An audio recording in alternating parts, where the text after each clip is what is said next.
So we'll learn about gradient descent. Gradient descent is used to increase the performance of linear regression. Increase the performance means we have to minimize the loss. So its aim is to minimize the loss.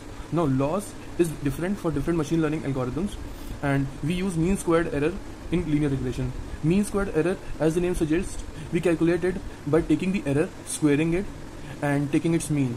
Here n is the number of samples or observations. In other words, it is the number of error terms. This constant is multiplied for mathematical calculations, otherwise it has no importance.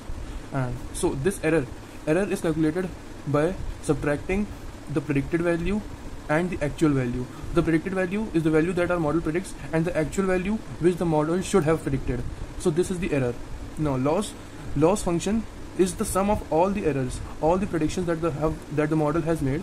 We sum up the errors, and that is our loss function. This loss function is bowl shaped. Bowl shaped means it is something like this.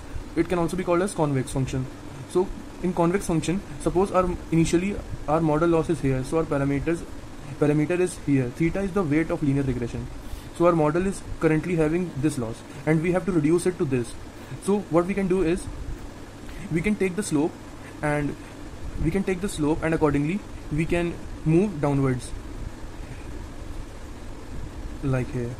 So this downward movement is supported by a parameter called learning rate alpha.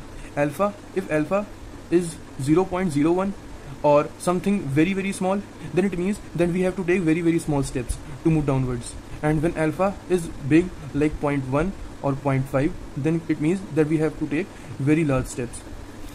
In mathematical representation, we can see that here theta is updated according to gradient descent like this. We calculate the slope. So suppose our model is here, we calculate the slope. The slope is positive. We multiply it by alpha, learning rate. So this slope is multiplied by learning rate. If alpha is small, then this total number will be small, and if alpha is very large, then this total number will be very large, and we subtract this by our parameter. So this, our slope is positive, our alpha is also positive, so our parameter will decrease. On the other side, if we would have taken this slope, then our slope will be negative and alpha would be positive, and overall this number would be negative.